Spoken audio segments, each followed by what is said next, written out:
Puji nama Tuhan. Shalom. Shalom. Yang siap untuk menerima lawatan Tuhan yang luar biasa, mari tepuk tangan untuk Tuhan. Puji Tuhan. Mari Bapak Ibu, kita tundukkan kepala, kita berdoa.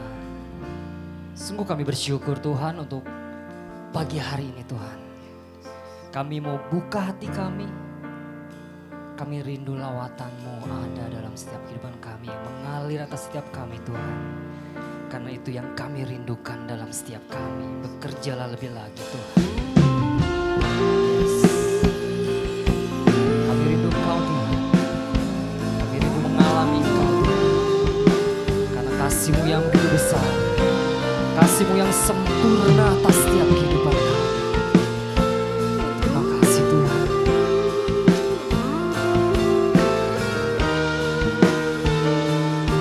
Mari Bapak Ibu katakan bersama.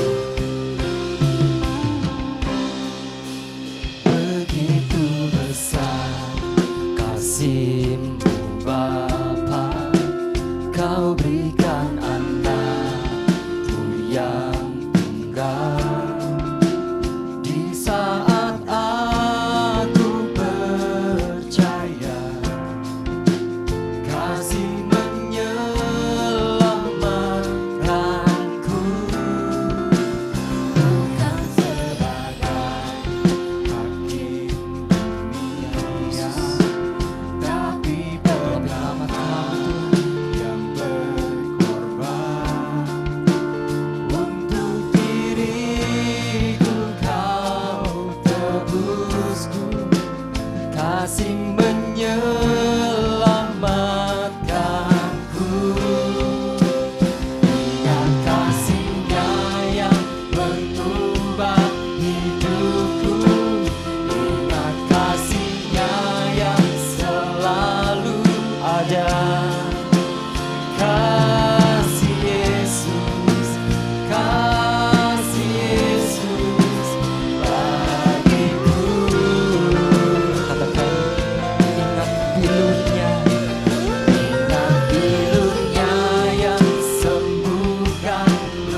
mengubahkan setiap kami Tuhan. Engkau yang selalu ada dalam setiap kami. Kasih Yesus bagiku.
Lepaskan kami Tuhan, lepaskan dari belenggu dosaku, darah-Mu sucikanku. Hanya siapa? Hanya Yesus. Katakan hanya Yesus. Hanya Yesus. Kasih-Mu, Kasih-Mu bebaskanku. Kau yang lepaskan kami. Lepaskan dari belenggu dosaku, darah-Mu sucikanku. Hanya Yesus, hanya Yesus. Mari katakan bersama. Ingat kasih-Nya yang mengubah hidupku. Kami bersyukur. Kasih-Nya kami ingat kasih-Mu yang selalu ada. Kasih Yesus, kasih Yesus bagiku. Katakan ingat tidurnya. Engkau yang sembuhkan setiap luka kami Tuhan. Engkau yang menebus setiap kami.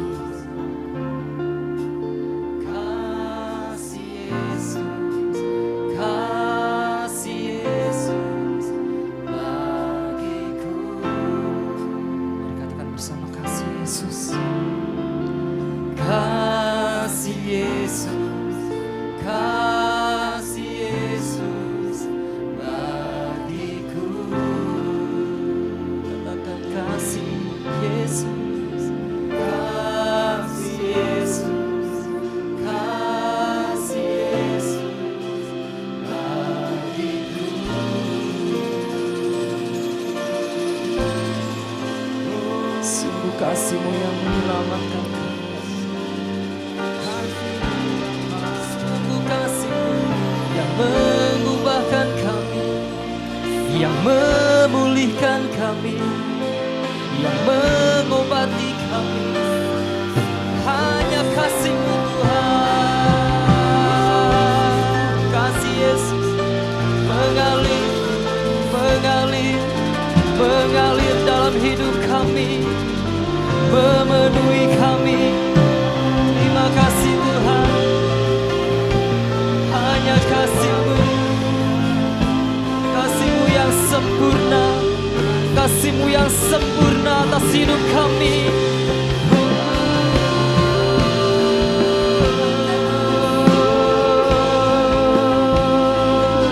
Haleluya, haleluya, haleluya. Kami menaikkan syukur kami menaikkan pujian kami pagi hari ini Tuhan. Kami bawa korban pujian kami bawa ucapan syukur kami. Terima kasih buat kasih-Mu, terima kasih buat kebaikan-Mu, terima kasih buat pertolongan-Mu Tuhan, terima kasih buat penyertaan-Mu, terima kasih buat pimpinan-Mu dalam setiap kami Tuhan. Haleluya,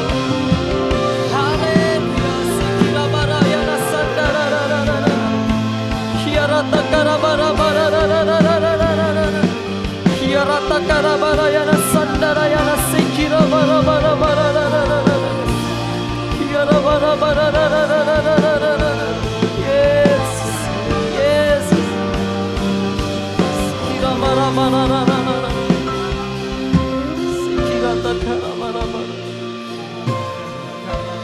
Bersyukur. Kasih-Mu memulihkan kami. Kasih-Mu menghidupkan setiap kami.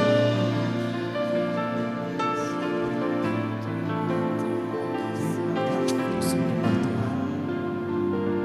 Alami kasih Tuhan. Alami kebaikan Tuhan. Lebih lagi. Lebih lagi. Lebih lagi. Nikmati kasih Tuhan. Nikmati kebaikan Tuhan. Nikmati kasih-Mu Tuhan. Kasih-Mu Tuhan.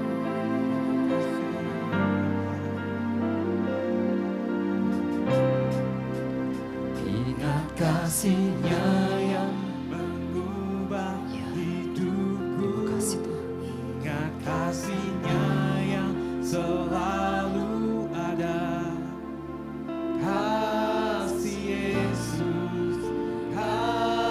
Yesus bagiku.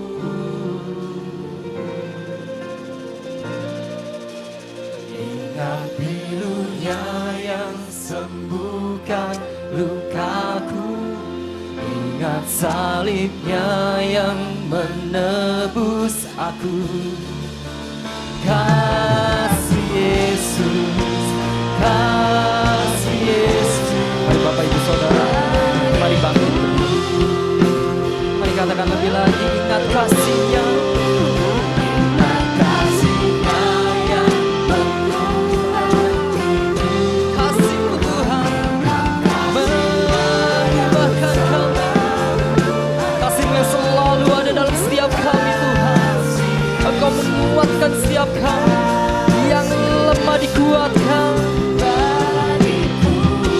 Katakan ingat bilur-Nya. Bilur-Nya yang sembuhkan lukaku. Salib-Mu yang menebus setiap kami Tuhan. Sehingga kami tapi menjadi orang-orang yang lebih dari pemenang Tuhan. Kasih Yesus bagiku. Mari katakan bersama, kasih Yesus. Kasih Yesus. Kasih Yesus bagiku. Mari lebih lagi dengan hati yang sungguh. Katakan kasih Yesus. Hanya kasih Tuhan. Kasih Yesus bagiku. Haleluya, berikan sorak-sorak yang terbaik bagi Tuhan kita. Sebab kasih Tuhan tidak berkesudahan bagi kita, amin. Mari kita memuji Dia. Kita bertepuk tangan bagi Tuhan.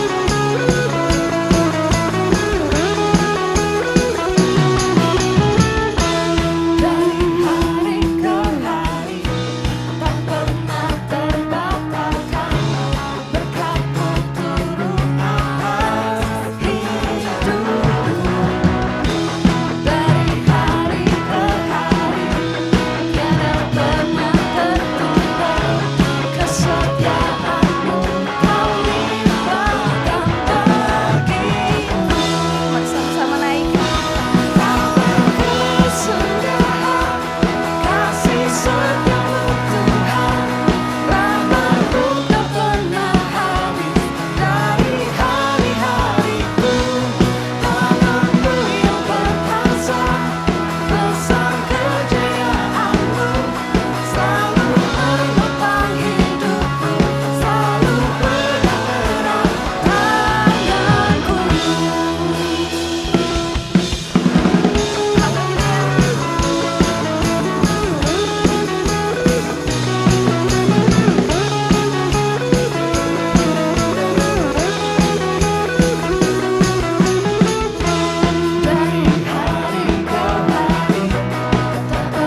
Bapak Ibu.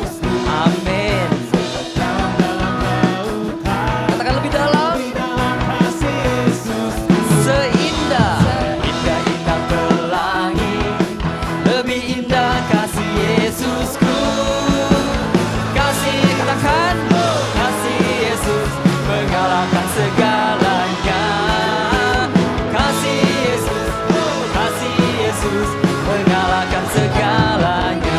Bapak Ibu siap menari bagi Tuhan? Siap menari, ikutin gerakan kami ya. Bapak Ibu siap? Amin. Amin. Haleluya. Setinggi-tingginya langit, lebih tinggi kasih Yesusku.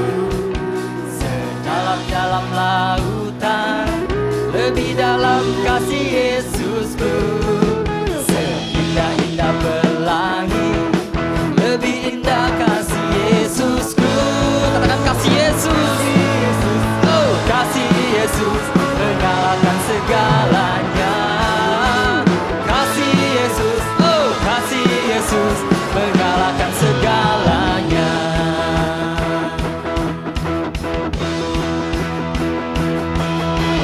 Kesudahan kasih setiamu Tuhan, rahmat-Mu tak pernah habis dari hari-hariku.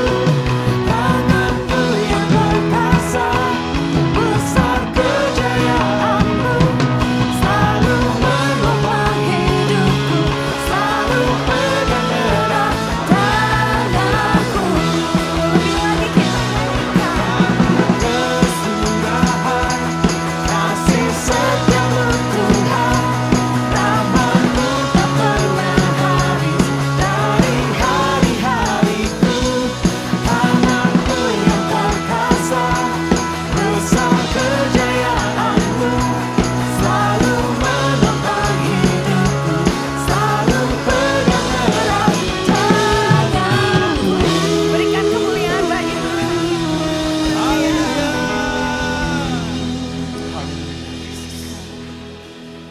Engkau dahsyat Tuhan. Dahsyat Tuhan. Dahsyat Tuhan. Terpujilah Tuhan Yesus, ditinggikan di atas pujian. Dari dalam lubuk hatiku, ku sujud dan berterima kasih. Lebih lagi Bapak. Terpujilah Tuhan Yesus, akan ditinggikan Engkau Allah di atas pujian. Hanya Yesus yang ditinggikan. Dari dalam lubuk hatiku, ku sujud dan berterima kasih. Mari katakan dari awal. Kasih Tuhan. Mari Bapak Ibu silakan duduk kembali.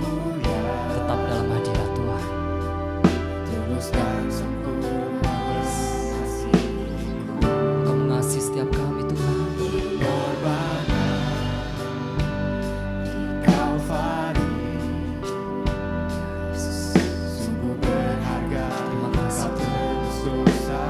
Bersama terpujilah, terpujilah Tuhan Yesus, ditinggikan di atas pujian.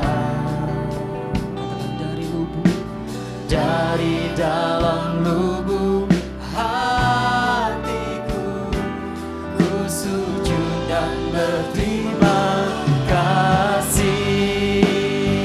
Mari katakan bersama, terpujilah Engkau Tuhan.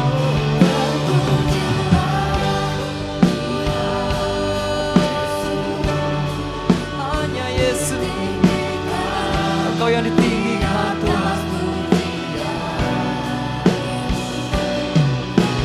Dari dalam lubuk hatiku, ku sujud dan dan berterima kasih. Dari dalam lubuk hatiku, ku sujud dan berterima kasih.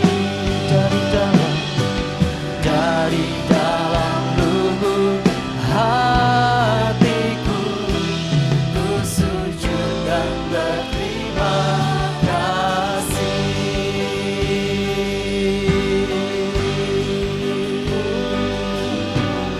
Sungguh kami bersyukur, sungguh kami bersyukur, sungguh kami bersyukur buat segala kasih-Mu, kasih-Mu, kebaikan-Mu, pertolongan-Mu, penyertaan-Mu dalam setiap kami.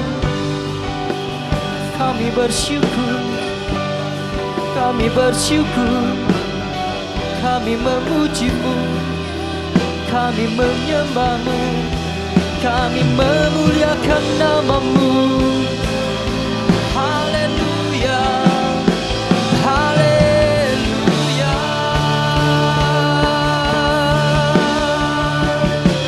Segala pujian bagi-Mu, segala kemuliaan bagi-Mu. Kasih-Mu melimpah atas hidup kami, kebaikan-Mu Tuhan. Haleluya, haleluya.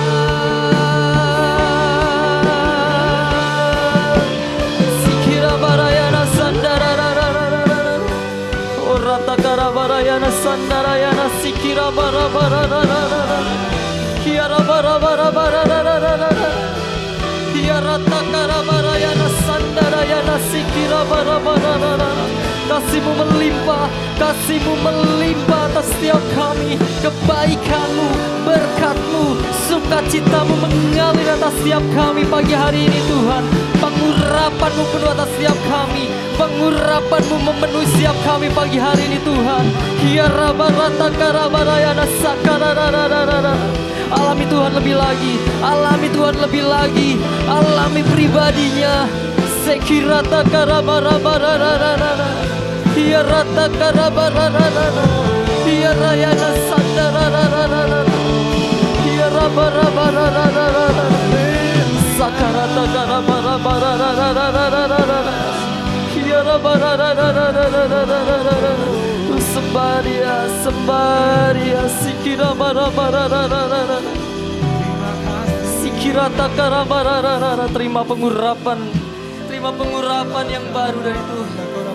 Sikira bararararara, orata kara barabarararararararararara. Yes, sikira barabarararararararararara, sikira barabararararara. Kami rindu mengalami pribadi-Mu lebih lagi Tuhan. Kami rindu mengalami pribadi-Mu lebih lagi dalam hidup kami. Sakarata kara barabararararararararara, hiara barararararara. Kau tunjukkan kasih-Mu, Kau tunjukkan kasih-Mu dalam hidup kami. Kau tunjukkan itu Tuhan. Sikira barabarararara, sakarata kara bararararara. Yes, yes. Alami kemurahan Tuhan, keajaiban Tuhan, kebaikan Tuhan. Tunjukkan kasih setiamu, Kau menyediakan yang ku perlu. Kau setia, Kau mulia, dulu sekarang dan selamanya. Kau tunjukkan kasih, Kau berikan kepada kami berlimpah, berlimpah. Urapan-Mu memenuhi setiap kami pagi hari ini Tuhan. Kami terima urapan, kami terima urapan-Mu Tuhan. Kami terima urapan-Mu memenuhi setiap kami. Yes, haleluya. Kau tunjukkan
kasih untuk hadirat-Mu yang kami rasakan.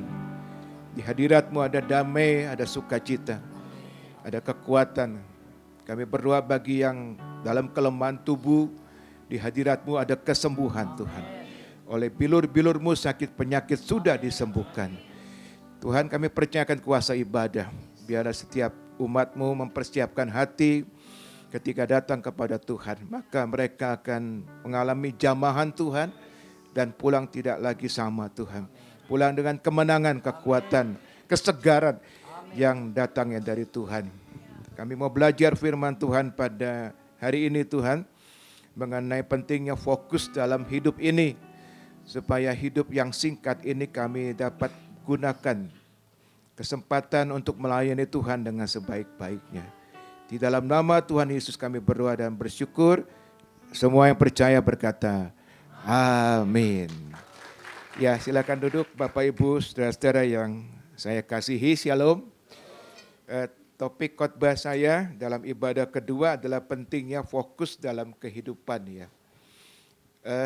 Mari kita renungkan kehidupan ini yang kita sudah jalani puluhan tahun ya. Apa yang Alkitab katakan tentang hidup ini? Mari kita akan lihat yang pertama adalah hidup ini bukan kebetulan. Katakan sama-sama saya, hidup ini bukan kebetulan. Ya, jadi pasti ada sesuatu yang Tuhan rencanakan dalam hidup kita. Kolose 1 ayat 16 berbunyi demikian, segala sesuatu diciptakan oleh Dia dan untuk Dia. Jadi segala sesuatu termasuk manusia tentu diciptakan oleh Tuhan ya, untuk Tuhan. Jadi kita diciptakan tidak kebetulan. Bukan juga sekedar dalam rencana orang tua kita. Artinya Tuhanlah yang mengizinkan ibu kita mengandung, melahirkan kita. Semua dalam desainnya Tuhan. Semua dalam rencananya Tuhan. Amin. Jadi di balik kelahiran kita, rencana orang tua kita, ada Tuhan yang sudah mendesain sehingga kita ada di dunia ini. Itu yang pertama. Ya, kita akan lihat ya di dalam Mazmur 139 ayat 13 sampai 14 demikian. Sebab Engkaulah yang membentuk buah pinggangku, menenun aku dalam kandungan ibuku. Luar biasa ya. Jadi Dia yang mendesain, menenun ya kita dalam kandungan ibu kita. Aku bersyukur kepadamu oleh karena kejadianku dahsyat dan ajaib. Ajaib apa yang kau buat dan jiwaku benar-benar menyadarinya. Dari sini kita belajar bahwa ya Tuhanlah yang membentuk kita ya. Waktu di dalam kandungan ibu kita, Dialah yang membentuk kita, menenun kita ya. Dan kita lihat lagi Yesaya 44 ayat 2. Demikian firman Tuhan.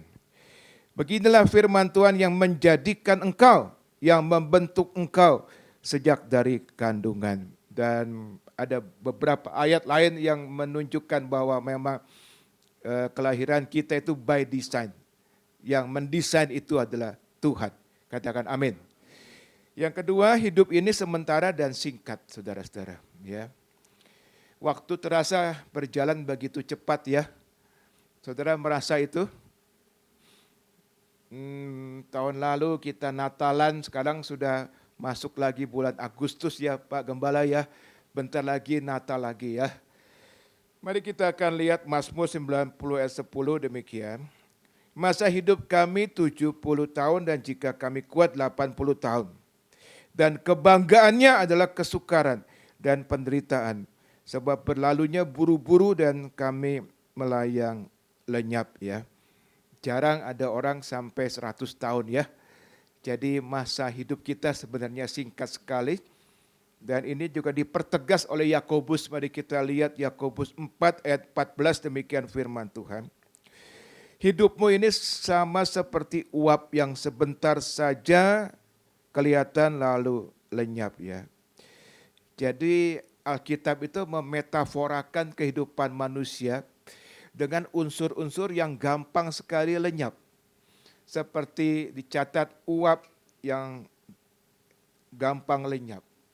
atau di teks lain dikatakan bunga yang cepat layu. Ya, saudara menanam bunga di taman saudara nggak lama layu, ya, atau dimetaforakan sebagai rumput, ya, yang merupakan unsur-unsur yang masa hidupnya sebenarnya sangat singkat. Begitulah hidup manusia, ya. Jadi saudara, satu hari jantung kita ini akan berhenti, ya, berdetak. Kita akan masuk kepada kehidupan berikutnya, fase kehidupan berikutnya. Kalau fase kehidupan sekarang ini singkat adanya, tapi fase kehidupan berikutnya adalah kekekalan. Kita hidup bersama dengan Tuhan Yesus selama-lamanya di sorga. Amin, saudara-saudara.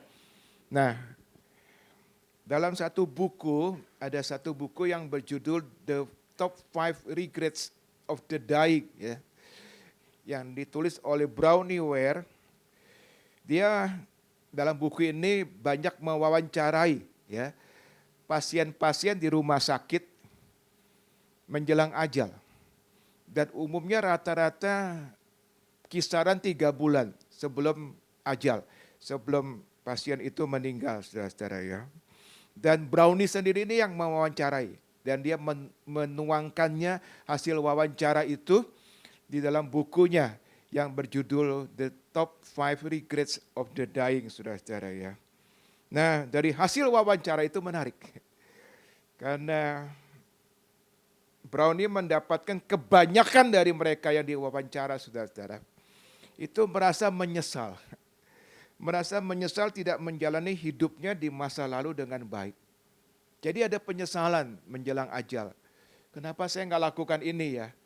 Kenapa saya nggak lakukan itu, ya? Jadi seandainya mesin waktu itu sungguh-sungguh ada, kita pernah nonton film ada mesin waktu, ya, yang bisa katanya bawa kita kembali ke masa muda gitu, ya.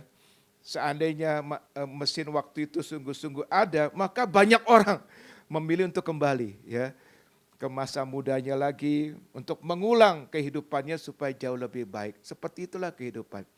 Nah, oleh sebab itu, kalau kita sudah paham bahwa pertama hidup ini bukan kebetulan.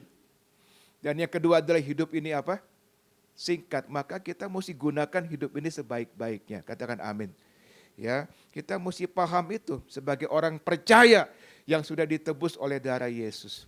Ya, berarti hidup kita berharga. Ya, kita mesti punya goal, punya tujuan yang jelas, punya sasaran yang jelas. Karena hidup nggak kebetulan, kan? Karena hidup ini singkat, berlalu begitu cepat. Sayang sekali kalau kita nggak punya tujuan yang jelas dalam hidup ini. Ya, sasaran yang jelas dalam hidup ini, ya. Rick Warren, saudaraku, mengatakan sesungguhnya tidak ada yang lebih menyedihkan dalam hidup ini daripada hidup tidak mempunyai tujuan. Banyak orang berkata yang menyedihkan dalam hidup ini adalah kematian. Tapi Rick Warren mempertegas bahwa bukan kematian. Bagi orang Kristen, kematian itu sebenarnya cuma pindah ke alam kekekalan yang jauh lebih indah daripada bumi ini. Tetapi Rick Warren mengatakan yang menyedihkan dalam hidup ini kalau ada orang Kristen yang hidup tanpa tujuan. Hari ini marilah kita hidup dengan tujuan. Katakan amin. Harus ada sasaran hidup ini, saudara-saudara, ya. Dan ini dicatat dalam Alkitab. Ada beberapa ayat firman Tuhan yang mempertegas bahwa orang percaya, kita semua orang percaya, hidup ini mesti punya tujuan, ya. Karena memang kita diciptakan by design oleh Tuhan dan Tuhan sudah menaruh tujuannya Tuhan dalam diri kita supaya kita kenali itu. Kalau demikian apa tujuannya? Mari kita lihat di dalam Yesaya 43 ayat 7, saudara-saudara. Nah, Tuhan memberikan kepada kita satu pengertian bahwa Dia menciptakan kita dan Dia juga taruh tujuan. Kenapa kita ada di bumi ini, saudara-saudara, ya. Yesaya 43 ayat 7 demikian firman Tuhan. Semua orang yang disebutkan dengan namaku yang kuciptakan. Jadi kita aminkan Tuhan yang ciptakan kita, ya kan? Lalu dikatakan untuk kemuliaanku. Nah, ada kata yang sangat penting. Saudara diciptakan oleh Tuhan apalagi sudah jadi orang percaya, diciptakan untuk kemuliaan siapa? Tuhan. Itu mesti paham. Saya ada di bumi ini, tinggal di kota Bandung ini, saya hidup untuk memuliakan Tuhan. Karena Alkitab mengatakan diciptakan untuk kemuliaanku, yang kubentuk dan yang kujadikan, saudaraku. Saudara bertanya bagaimana aplikasi saya memuliakan Tuhan. Apakah datang ibadah sudah memuliakan Tuhan? Pak, saya tiap minggu datang ibadah. Apakah itu artinya kita sudah memuliakan Tuhan? Atau ada hal lain yang Tuhan inginkan kita lakukan, saudara-saudara ya. Saya mencatat paling tidak ada beberapa hal sebagai parameter ya, sebagai tolok ukur ya, kita memuliakan Tuhan atau tidak dalam hidup kita ini. Yang pertama adalah saudara-saudara, ya, memancarkan karakter atau sifat Kristus dalam hidup kita sehari-hari. Jadi bukan hanya sekedar di dalam gereja, tapi yang penting justru dalam kehidupan kita sehari-hari. Saudara ada di kantor, saudara ada di marketplace, dimanapun. Nah, Tuhan ingin memancarkan karakter sifat Kristus dalam hidup kita sehari-hari. Ya, kalau saya boleh bacakan 1 Korintus 10 ayat 11, firman Allah mengatakan demikian. Jika engkau makan atau jika engkau minum, jadi urusan makan minum aja harus memuliakan Tuhan. Amin, saudara. Hal-hal sederhana saja Tuhan ingin kita memuliakan Tuhan. Jika engkau makan atau jika engkau minum atau jika engkau melakukan sesuatu yang lain, lakukanlah semuanya itu untuk kemuliaan Allah. Haleluya. Coba kita ukur diri kita apakah sehari-hari kita sudah melakukannya. Yang kedua adalah kita bisa memuliakan Tuhan lewat harta kita yang Tuhan titipkan kepada kita. Muliakan lewat harta kita. Ya. Nah, Amsal 3:9 mengatakan muliakanlah Tuhan dengan hartamu. Berarti Tuhan bisa pakai ya harta yang Tuhan titipkan untuk kita kembalikan untuk kemuliaan Tuhan. Yang ketiga adalah mengembangkan talenta. Sudahkah kita kembangkan talenta? Talenta itu bisa bicara bakat. Setiap orang dikasih bakat dari Tuhan, saudara-saudara ya. Ada yang bakatnya bernyanyi seperti teman-teman kita di mimbar tadi. Ada yang bakatnya memasak, saudara ya. Tadi Pak Esek Gembala cerita di jemaat ada yang bakat masak, saudara ya. Nah, ada banyak bakat yang Tuhan berikan kepada kita ya. Bakat atau karunia atau kemampuan. Saudara, dalam Alkitab dicatat bahwa ada seorang diberikan 5 talenta, betul ya? Ada seorang dikasih berapa? 2, ada seorang dikasih berapa? 1, pertanyaan ada yang dikasih 0? Tidak ada, berarti kita semuanya diberikan talenta.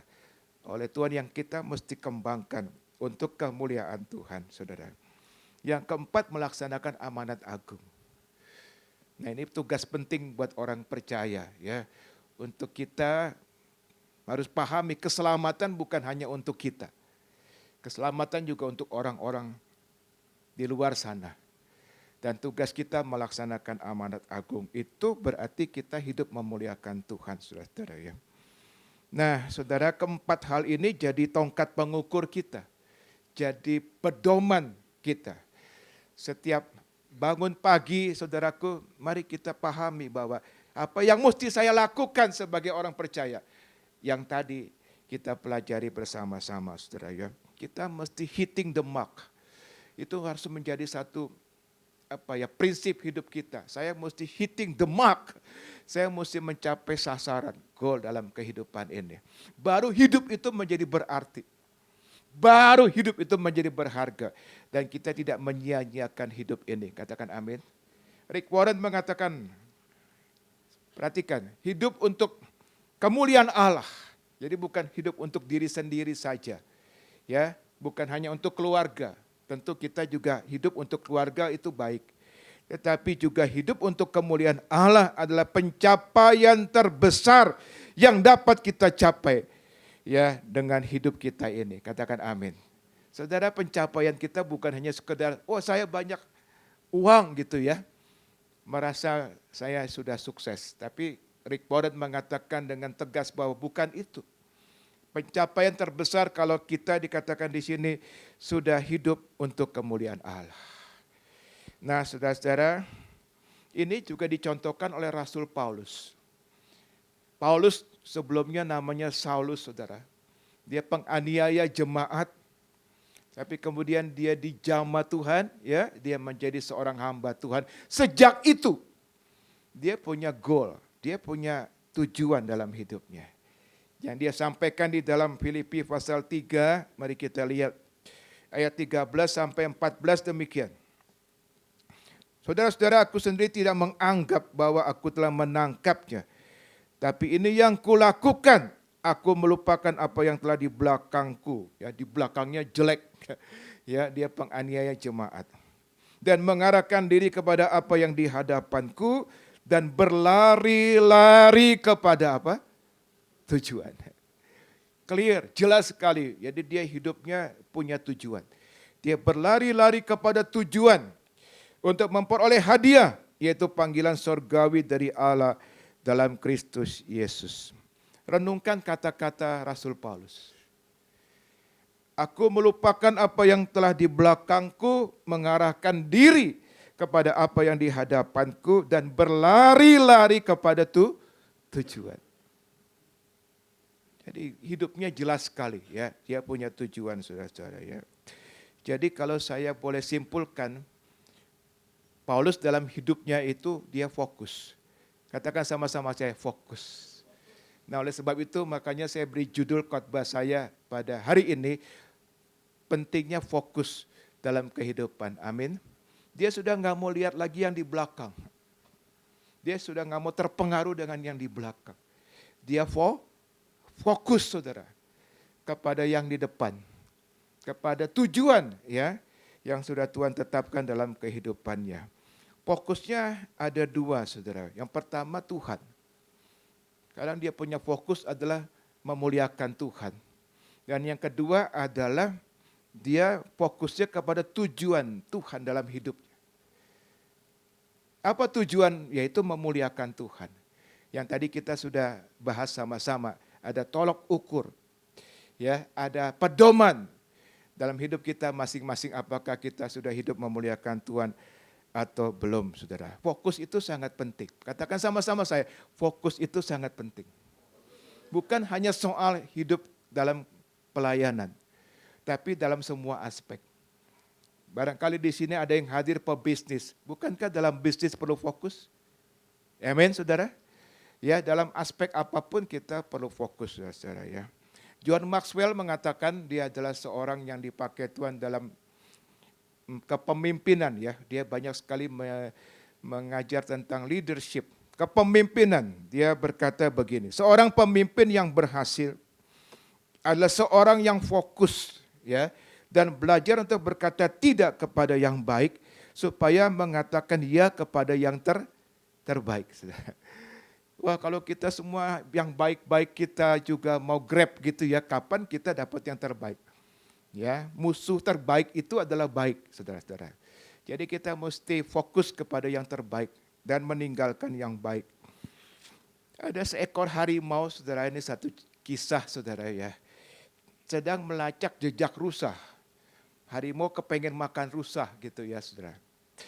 Nah, ketika dia sedang mengikuti jejak rusa, saudara, dia menemukan jejak kelinci. Lagi ngikutin jejak rusa, tiba-tiba dia lihat ada jejak kelinci, ya. Dia beralih, saudara. Jadi sekarang dia ngikuti jejak kelinci, dia lupakan jejak rusa. Nah, ketika dia mengikuti jejak kelinci, saudara, ternyata perhatiannya beralih ke jejak tikus. Jadi dia tinggalkan jejak kelinci, dia lebih perhatikan jejak tikus, saudara-saudara, ya. Akhirnya dia terusin ikuti jejak tikus sampailah, saudaraku, ke lubang. Tempat tikus itu menghilang di lubang, dia nggak bisa ambil. Maka dia mengakhiri, ya, hari itu dengan rasa lapar. Karena dia nggak dapat apa-apa. Ini salah satu contoh, ya, yang sederhana bahwa kalau orang yang gampang beralih fokus, dia nggak akan maksimal dalam hidup ini. Amin, saudaraku. Bahkan dia tidak akan dapat apa-apa dalam kehidupan ini ya. Nah, saudara bertanya mungkin, orang yang tidak fokus itu seperti apa sih dalam kehidupan sehari-hari ya? Mungkin saya beri beberapa hal yang menunjukkan orang itu sebenarnya nggak fokus. Mungkin kita apakah seperti orang itu yang saya sampaikan ini?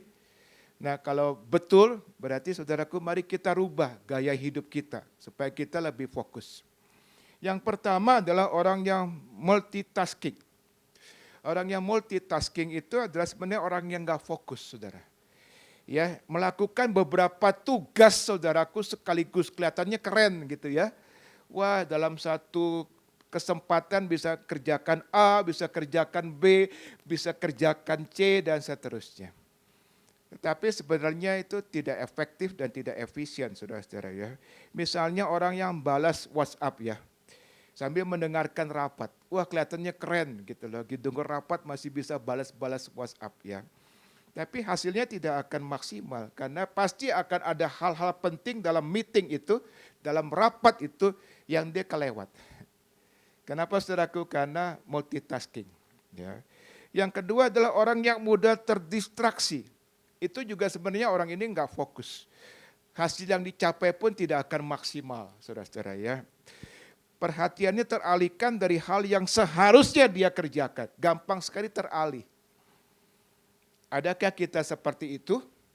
Misalkan apa saudaraku? Misalkan kita sedang baca buku nih ya. Lagi baca buku, beberapa menit terhenti. Kenapa? Lihat WhatsApp di HP gitu ya. HP-nya bunyi saudara, ada WhatsApp ya. Kita lihat dulu, berhenti baca buku. Nah itu berarti kan kita terdistraksi. Nah ini juga tidak akan maksimal ya. Kita nggak akan kelar-kelar itu baca buku ya. Gampang sekali terganggu. Atau yang ketiga orang yang selalu menunda pekerjaan. Gampang sekali menunda pekerjaan. Jadi menghindari tugas penting dengan melakukan hal-hal yang sepele. Ya. Segen melakukan sesuatu yang padahal penting. Dialihkan kepada hal-hal sepele yang mungkin saudara lebih senang. Ya, misalkan membersihkan meja, merapikan kamar gitu ya. Padahal pada hari itu ada laporan penting yang mesti disampaikan kepada atasan. Nah ini pun juga berarti orang ini tidak fokus ya. Hasilnya tidak akan maksimal ya. Nah sebagai orang Kristen ya, ini yang saya mau sampaikan pada hari ini, kita harus punya fokus ya. Fokus utama kita adalah pertama Tuhan, katakan Tuhan. Itu fokus utama. Tuhan mesti ditempatkan di tempat prioritas utama dalam kehidupan kita. Fokus utama kita adalah Tuhan. Yang kedua adalah tujuan hidup kita. Tujuan hidup saudara dan saya semua sama, memuliakan Tuhan. Tetapi yang tidak sama mungkin profesi. Saya sebagai pendeta, saya harus memuliakan Tuhan. Saudara sebagai dokter, saudara harus memuliakan Tuhan. Saudara sebagai karyawan, saudara harus memuliakan Tuhan. Ya, profesi kita bisa beda-beda, tetapi panggilan kita sama. Hidup kita harus memuliakan Tuhan, saudaraku. Tapi sayangnya banyak orang Kristen nggak paham ini. Masih menempatkan hal lain yang jadi prioritas, bukan memuliakan Tuhan. Barangkali kesenangan hidup, kenyamanan hidup, ya, atau materi ya yang lebih diperhatikan daripada hidup memuliakan Tuhan ya.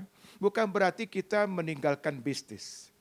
Bukan berarti kita meninggalkan pekerjaan saudaraku.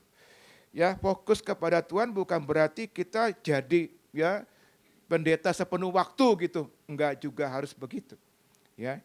Tetapi apapun yang kita lakukan dalam bisnis, dalam pekerjaan, dalam apapun seperti kita lakukan untuk Tuhan, saudaraku. Bukankah ayatnya berbunyi demikian? Berarti biar nama Tuhan dimuliakan lewat bisnis kita. Nama Tuhan dimuliakan lewat pekerjaan kita sehari-hari, saudara-saudara ya. Nah hari ini saya mau bahas tentang fokus. Ada 3 hal yang saya mau bahas, saudara-saudara. Yang pertama adalah, mari kita temukan, saudara, ciri-ciri orang yang fokus kepada Tuhan itu seperti apa? Apakah saya sudah fokus kepada Tuhan atau belum? Ada ciri-cirinya ternyata. Yang kedua adalah apa yang dapat merusak fokus kita kepada Tuhan. Sudah fokus nih, tapi gampang dirusak. Nah, yang menyebabkannya apa? Yang ketiga adalah berkat bagi orang yang hidup fokus kepada Tuhan. Wow, luar biasa. Alkitab mencatat banyak sekali ya berkat-berkat yang diberikan oleh Tuhan kepada orang yang hidupnya fokus kepada Dia. Katakan amin. Nah, saudara-saudara, kita lihat satu persatu ya. Yang pertama, ciri-cirinya seperti apa sih? Kalau saudara dan saya fokus kepada Tuhan, saudara, maka ada cirinya. Ya, yang pertama adalah ciri-cirinya adalah mengasihi Tuhan. Ya, itu yang pertama. Dan ingin selalu bersekutu dengan Tuhan. Sudahkah kita seperti itu? Setiap hari kepingin bersekutu dengan Tuhan. Rasanya kalau belum ketemu Alkitab, ketemu firman, rasanya hidup kita hari itu belum lengkap. Ya, kalau kita belum berdoa menyembah Tuhan, rasanya ada yang hilang dalam hidup kita hari itu. Nah, kita punya kerinduan mengasihi Tuhan dan selalu ingin bersekutu dengannya. Kita mencontoh Daud, saudara. Daud itu begitu rindu ya bersekutu dengan Tuhan, saudara. Di dalam Mazmur 25 ayat 5 dikatakan demikian, bawalah aku berjalan dalam kebenaran-Mu dan ajarlah aku, sebab Engkaulah Allah yang menyelamatkan aku. Kata-kata ini indah sekali. Ketika dia mengatakan, engkau ku nanti-nantikan, apa saudara? Sepanjang hari. Bukan waktu saat teduh pagi hari saja, tetapi sepanjang hari. Oh Tuhan, aku menanti-nantikan Engkau sepanjang hari. Kata menanti-nantikan di sini bukan menantikan pertolongan Tuhan, bukan. Seolah-olah dia lagi masalah menantikan pertolongan, tidak. Tapi menantikan Tuhannya. Artinya dia memang ingin ketemu Tuhan. Dia ingin bersekutu dengan Tuhan, saudara-saudara ya. Dalam Mazmur 27, nanti saudara baca ya. Daud menyatakan satu hal yang dijadikan atau digubah menjadi lagu. Ya. Dia berkata begini, satu hal telah ku minta kepada Tuhan. Itulah yang ku ingini, diam di rumah Tuhan seumur hidupku. Menyaksikan kemurahan Tuhan dan menikmati bait-Nya. Itu kesukaan Daud. Menikmati kemurahan Tuhan dan menikmati bait-Nya. Menarik kata menyaksikan kemurahan Tuhan dalam bahasa Inggris. Ternyata dalam bahasa Inggris, saudaraku, ditulisnya to behold the beauty of the Lord. Sebenarnya bukan kemurahan, keindahan. Dan ternyata dalam bahasa aslinya itu ditulisnya Noam. N-O-A-M. Noam itu kalau kita terjemahkan artinya beauty. Artinya keindahan, saudaraku. Di hadirat Tuhan itu bukan hanya kita terima kemurahan. Tapi di hadirat Tuhan itu kita bisa mengalami keindahan Tuhan itu seperti apa. Menyaksikan keindahan Tuhan itu seperti apa. The beauty of the Lord itu seperti apa. Itu yang Daud, saudaraku, nggak pernah merasa puas. Makanya dia berkata, satu hal telah ku minta kepada Tuhan, ini yang ku ingini. Dia punya satu desire yang nggak pernah berhenti untuk ketemu Tuhan. Karena dia menyaksikan bukan hanya soal kemurahannya, tapi keindahan Tuhan di dalam hadirat saudara-saudara. Saudara pernah dengar seorang bernama Brother Lawrence? Brother Lawrence itu bukan pendeta loh, tapi dia adalah seorang juru masak di sebuah seminari atau biara, ya. Dan dia sangat terkenal ya sebagai seorang yang dekat sama Tuhan. Kisah hidupnya menginspirasi banyak hamba Tuhan terkenal. Ambil contoh Billy Graham. Dalam buku-buku Billy Graham, ya dia mention kata Brother Lawrence. A.W. Tozer, Watchman Nee, D.L. Moody. Itu semuanya, saudaraku, terinspirasi dengan kehidupan seorang yang sangat sederhana. Namanya Brother Lawrence, saudara-saudara. Dia itu adalah seorang yang selalu ingin membangun keintiman dengan Tuhan. Dimanapun dia berada. Bukan hanya waktu saat teduh pagi hari, saudara-saudara. Ya. Dia waktu kerja di dapur gitu ya, karena dia juru masak. Ya. Dia berhubungan dengan Tuhan. Wah, haleluya. Waktu kalau ada orang ya dia ngobrolnya dengan Tuhan di dalam hati ya. Tapi waktu nggak ada orang misalkan dia ngobrol ya, dia bersuara gitu ya. Sambil masak saudara, dia menganggap Tuhan itu seperti karibnya gitu, sahabatnya ya. Mungkin ya, nggak dicatat di buku sih. Mungkin dia ngobrol sama Tuhan, Tuhan kamu lebih suka asin apa pedes gitu saudara ya. Jadi dia ngobrol apa ya hal-hal yang sehari-hari yang sederhana. Saudaraku baca kehidupan Brother Lawrence itu luar biasa. Ya. Dia hidupnya dipenuhi hikmat Tuhan. Saya percaya hikmat Tuhan itu diperoleh dari hadirat Tuhan. Dan banyak orang datang mencari tuntunan hidup kepada dia, saudara-saudara. Ya. Luar biasa, saudara-saudara ya. Jadi itu yang pertama. Yang kedua, saudara, cirinya adalah mengutamakan hal-hal rohania daripada hal-hal lahiriah. Apakah kita sudah memprioritaskan hal-hal rohania dibanding hal-hal jasmania, saudara? Mari kita baca ayat firman Tuhan dalam 2 Korintus 4 ayat 18. Sebab kami tidak memperhatikan yang kelihatan, melainkan yang tidak kelihatan. Karena yang kelihatan sementara, sedangkan yang tidak kelihatan adalah kekal. Paulus sedang menyampaikan tentang bagaimana dia fokus kepada hal-hal yang sifatnya kekal. Hal-hal yang sifatnya rohania. Dibanding dengan hal-hal yang fana. Atau hal-hal yang sifatnya jasmania, saudara-saudara ya. Tapi kebanyakan orang memang terbalik. Masih lebih mementingkan hal-hal lahiriah daripada hal-hal rohania. Ya masuk akal sih kenapa hal rohania itu abstrak, katakan begitu ya, nggak kelihatan. Tapi hal jasmania itu kelihatan, bisa dipegang, bisa dilihat, bisa diraba, bisa dirasa. Ya kan saudara? Pakaian saudara, itu kan hal-hal lahiriah, bisa dipegang kan. Makanan bisa apa? Bisa dirasa ya. Makanya kalau ke mall rame saudara ya. Sebab di sana banyak hal-hal lahiriah ya. Bukan berarti kita tidak boleh, tetapi pentingkan dulu hal rohania daripada hal-hal jasmania. Berdoa, sudahkah kita berdoa setiap hari? Membaca Alkitab, beribadah ini penting. Dulu kita waktu zaman COVID, kita nggak bisa ibadah onsite ya. Sekarang kita sudah bisa lagi ya.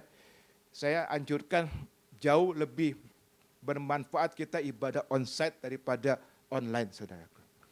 Saudara akan merasakan the beauty of the Lord di hadirat Tuhan di dalam ibadah secara onsite. Amin. Yang kita nggak bisa rasakan itu waktu kita ibadah secara online, saudara-saudara ya. Jadi itu poin yang kedua penting, mengutamakan hal rohania daripada hal-hal jasmania. Next, saudara, kita mau lihat apa yang dapat merusak fokus kita kepada Tuhan. Kita sudah fokus kepada Tuhan tetapi bisa saja dirusak. Nah, apa saja yang bisa merusak fokus kita kepada Tuhan? Yang pertama adalah kenyamanan. Ya. Hati-hati dengan kenyamanan. Ya. Hidup terlalu nyaman itu juga enggak baik. Ya. Itu bisa merusak fokus kita kepada Tuhan karena kita akhirnya terikat dengan dunia ini kembali, saudara ya. Mari kita lihat apa yang dialami oleh Raja Salomo. Ya, Salomo pada awalnya itu luar biasa, saudaraku. Dia hamba Tuhan luar biasa. Dia dipakai hikmat oleh Tuhan. Tapi sayang sekali di usia tuanya, saudaraku, dia tidak lagi fokus kepada Tuhan. Terganggu fokusnya oleh karena istri-istrinya. Ayatnya kita baca 1 Raja-Raja 11 ayat 4 demikian. Sebab pada waktu Salomo sudah tua, istri-istrinya itu banyak yang tidak kenal Tuhan. Istri-istrinya ini banyak dari bangsa-bangsa penyembah berhala. Nah, mempengaruhi dia untuk kemudian dia tidak lagi fokus kepada Tuhan. Ini ayat. Mencondongkan artinya tidak lagi membuat dia fokus kepada Tuhan. Dicondongkan fokusnya. Dialihkan fokusnya. Mencondongkan hatinya kepada Allah lain. Sehingga ia tidak dengan sepenuh hati berpaut kepada Tuhan. Allahnya seperti Daud ayahnya. Kalau kita baca ayat ini, sebenarnya dia masih beribadah kepada Tuhan. Tapi sudah tidak sepenuh hati. Bukankah ini juga banyak dialami orang Kristen di akhir zaman? Mungkin ada dalam ibadah, tapi hatinya sudah tidak sepenuh hati untuk Tuhan. Barangkali motivasi beribadah juga sudah condong kepada hal-hal yang keliru. Bukankah kalau kita beribadah mau ketemu Tuhan, amin? Mungkin saja ada orang yang sudah punya fokus yang beda. Ya, saya beribadah supaya saya diberkati. Saya beribadah karena saya orang Kristen. Masa orang Kristen gak ibadah? Tapi belum tentu punya satu kerinduan mau ketemu Tuhan dalam ibadah. Memuliakan, menyenangkan, memuliakan Tuhan lewat pujian penyembahan misalkan. Ya. Nah, hati-hati saudara-saudara, karena Salomo pernah mengalami itu saudara. Sekitar 60 tahun yang lalu saudara, ada seorang hamba Tuhan namanya David Wilkerson. Dia melayani di New York City. Dia pernah memenangkan satu jiwa yang namanya Nicky Cruz. Ya. Dan itu dijadikan film layar lebar, The Cross and the Switchblade, saudara. Dan ternyata itu juga jadi buku, saudara. Ya. Nah, dalam buku ini banyak sekali nubuatan beliau. Ya, jadi dia ternyata juga dipakai Tuhan di dalam pelayanan profetik. Ya. Nah, dalam nubuatannya itu dia mengatakan hati-hati gereja akhir zaman. Berarti nubuatan ini ditujukan kepada kita yang sedang hidup di akhir zaman. Ya. Ada 3 jenis godaan sebagai tanda akhir zaman yang membuat orang gak fokus lagi kepada Tuhan. 3 godaan yang membuat orang Kristen tidak lagi fokus kepada Tuhan, bahkan bisa jatuh. Yang pertama adalah imoralitas. Kedua adalah perebutan posisi kekuasaan. Yang ketiga adalah ketamakan akan uang, cinta akan uang. Itu yang bisa menggeser fokus orang Kristen bukan lagi kepada Tuhan. Tapi kepada hal-hal duniawi itu saudara-saudara ya. Dan saat ini itu sudah nyata. Itu sudah nyata saudara ya. Next, apalagi saudaraku yang dapat merusak fokus kita kepada Tuhan. Bukan hanya kenyamanan, tapi yang kedua juga kesulitan hidup.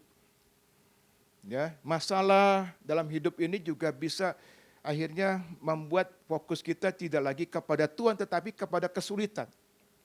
Kepada masalah. Jadi kita lebih fokus kepada masalahnya bukan kepada Tuhannya, saudara-saudara ya.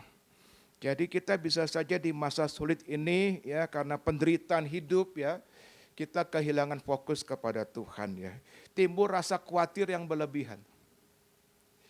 Khawatir akan masa depan, nanti gimana hidup saya, gimana pekerjaan saya, gimana rumah tangga saya, gimana istri saya, gimana anak-anak saya, khawatir. Karena kesulitan hidup, ya. Ada kekhawatiran yang bahkan berlebih-lebihan. Makanya saudaraku, topik tentang kekhawatiran itu banyak dicatat di Alkitab.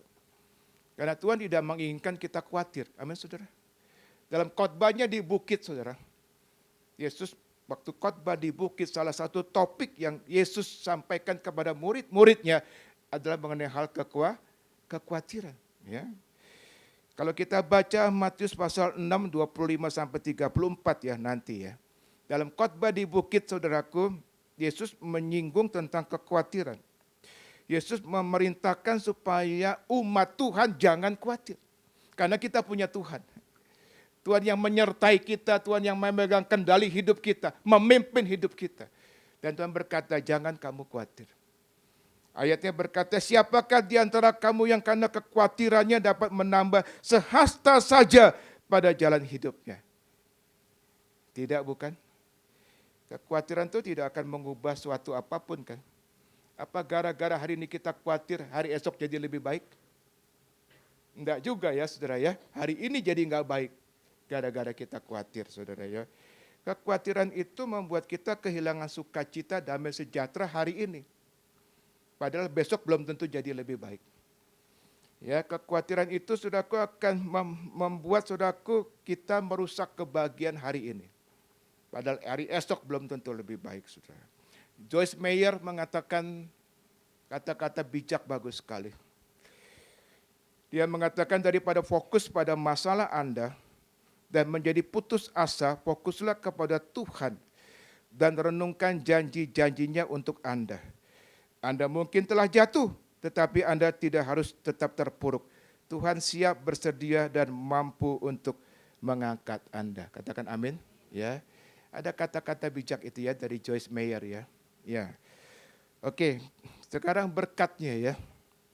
Berkat bagi orang yang hidup fokus kepada Tuhan, saudara-saudara. Jadi kalau kita benar-benar hari ini komit ya, saya mau fokus kepada Tuhan. Dan kepada tujuan hidup saya dalam dunia ini memuliakan Tuhan. Ada berkat yang Tuhan sediakan kepada kita. Yang pertama adalah keberuntungan dan keberhasilan. Saya kira kita semua mau beruntung ya. Kita semua berhasil ya. Maka salah satu hal yang Tuhan janjikan bagi orang percaya kalau kita fokus kepada Tuhan adalah keberhasilan dan keberuntungan, saudara-saudara. Yosua 1 ayat 7 demikian, hanya kuatkan dan teguhkan hatimu dengan sungguh-sungguh. Bertindaklah hati-hati sesuai dengan seluruh hukum yang telah kuperintahkan kepadamu oleh hambaku Musa. Janganlah menyimpang ke kanan dan atau ke kiri supaya engkau beruntung kemanapun engkau pergi. Saya bertanya, kalau ada kata jangan menyimpang ke kanan dan ke kiri, artinya harus apa?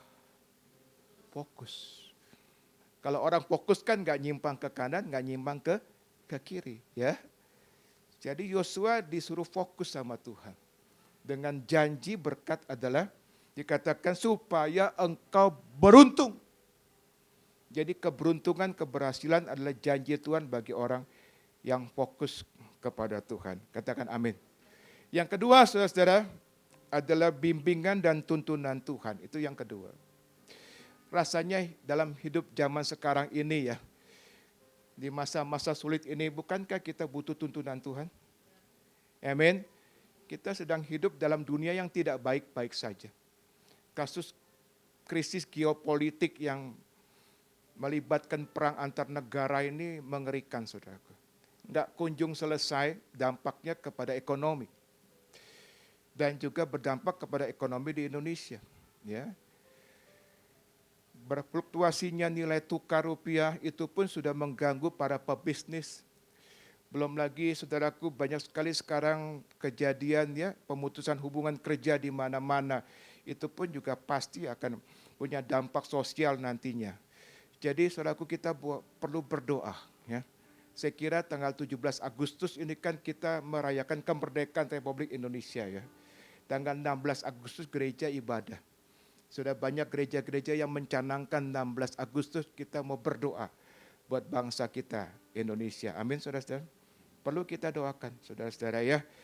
Jadi perlu ada bimbingan tuntunan Tuhan di dalam Amsal 3 ayat 5-6. Percayalah kepada Tuhan dengan segenap hatimu. Segenap hati itu artinya fokus. Segenap hati ya, enggak setengah. Segenap artinya fokus. Jadi ini berkat buat orang yang fokus. Yaitu tuntunan Tuhan. Percayalah kepada Tuhan dengan segenap hatimu dan jangan bersandar kepada pengertianmu sendiri. Akuilah dia dalam segala lakumu, maka ia akan meluruskan jalanmu. Dalam bahasa aslinya dikatakan dia akan memberikan jalan terbaik. Dia akan memberikan jalan terbaik bagimu. Bukankah itu bicara bimbingan? Bukankah itu bicara tuntunan Tuhan? Yang kita bisa peroleh saudara ketika kita hidup fokus kepada Tuhan. Katakan amin. Dan yang terakhir saudara-saudara yang ketiga. Berkat Tuhan di masa sulit. Relevan sekali dengan hidup kita sekarang di masa sulit. Ya. Berkat Tuhan datang kepada saudara-saudara yang fokus kepada Tuhan. Saudara-saudara yang fokus kepada tujuan hidup yang Tuhan berikan kepada saudara. Yaitu memuliakan Tuhan. Yeremia 17 ayat 5-8 demikian. Beginilah firman Tuhan, terkutuklah orang yang mengandalkan manusia, yang mengandalkan kekuatannya sendiri dan yang hatinya menjauh daripada Tuhan.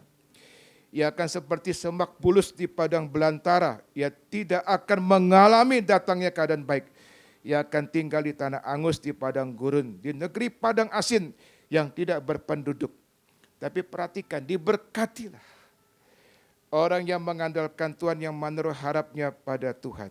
Ia akan seperti pohon yang ditanam di tepi air, merambatkan akar-akarnya di tepi batang air dan tidak mengalami datangnya panas terik. Yang daunnya tetap hijau, tidak khawatir dalam tahun kering, dan yang tidak berhenti menghasilkan buah. Mengandalkan Tuhan, tidak mengandalkan yang lain. Bukankah itu berarti fokus kepada Tuhan? Saudara enggak mengandalkan sumber lain. Saya hanya mengandalkan Tuhan, berarti saudara sedang fokus kepada Tuhan. Tahu berkatnya apa? Berkat Tuhan di masa sulit. Bukankah itu relevan dengan keadaan kita? Banyak orang sekarang sudah bingung, ya khawatir, takut, tapi kita punya Tuhan. Diberkatilah orang yang mengandalkan Tuhan. Saudara yang fokus kepada Tuhan. Saudara mau fokus kepada Tuhan? Amin ya. Dan fokus juga kepada tujuan hidup ini ya. Mari kita bangkit berdiri, kita mau datang kepada Tuhan. Haleluya. Saya undang WL bisa nyanyikan satu lagu, silakan.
Mari nyanyikan bersama-sama. Lingkupiku dengan sayapmu.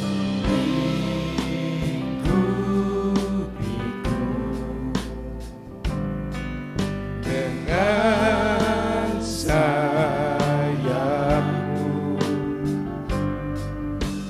Naungiku dalam kuasa. Saat badai bergelora, ku akan terbang bersamamu. Bapa kau Raja atas semesta, ku tenang sebab kau Allahku. Saat badai bergelora, ku akan tenang bersamamu. Bapa kau Raja atas semesta, ku tenang sebab kau Allahku. Kami paham hidup ini tidak kebetulan, hidup ini singkat. Alangkah ruginya kalau kami melewati kehidupan ini begitu saja tanpa tujuan. Ajar kami hari ini punya tujuan yang jelas. Engkau tujuan kami Tuhan. Kami ada oleh karena Engkau yang menciptakan, Engkau yang mendesain. Dan Engkau mendesain kami untuk kemuliaan Tuhan. Biarlah Engkau menjadi fokus hidup kami Tuhan. Apapun yang kami lakukan untuk kemuliaan Tuhan. Kami hidup di dunia punya tujuan yang jelas. memuliakan Tuhan dalam hidup kami. Terima kasih Tuhan, kami terima berkat-berkat orang yang fokus kepada Tuhan. Karena itu janji-Mu ya dan amin Tuhan. Kami percaya itu Tuhan, orang yang fokus kepada Tuhan tidak akan menderita. Di tengah-tengah masa sulit pun Tuhan pelihara. Tuhan memberkati, Tuhan memberikan bimbingan, Tuhan memberikan tuntunan kepada orang-orang yang fokus kepada Tuhan. Oleh sebab itu biarlah hari ini kami minta kasih karunia daripada Tuhan, supaya setiap kami bisa fokus kepada Tuhan. Diberkatilah Tuhan setiap orang yang fokus kepada Tuhan. Di dalam nama Tuhan Yesus kami sudah berdoa dan mengucap syukur. Semua yang percaya berkata, amin. Tuhan berkati saudara-saudara. Puji nama Tuhan, silakan duduk Bapak Ibu yang diberkati, berikan tepuk tangan bagi Tuhan. Haleluya, haleluya. Puji nama Tuhan, kami atas nama Gembala dan Sidang Jemaat Tuhan mengucapkan terima kasih banyak untuk pelayanannya, untuk Bapak Gunadi. Tuhan Yesus memberkati. Tuhan jemaat dari kasih Tuhan Yesus, sebentar kita akhiri ibadah kita pada siang hari ini. Saya undang kita angkat kedua belah tangan kita, arahkan hati kita, fokuskan dan terus terhubung dengan Yesus senantiasa. Pergilah, pulanglah dan jadilah saksi-saksi Kristus. Mari jemaat dari kasih Tuhan, terimalah berkat damai dan sejahtera daripada Allah Bapa, kasih karunia daripada Tuhan Yesus Kristus, dan persekutuan Roh Kudus yang ada dan manis menyertai setiap kita semua mulai daripada siang hari yang indah ini sampai hari Maranatha. Tuhan Yesus menjemput setiap kita di awan-awan yang permai. Setiap kita yang percaya menerima, kita sama-sama katakan, amin. Tuhan Yesus berkati.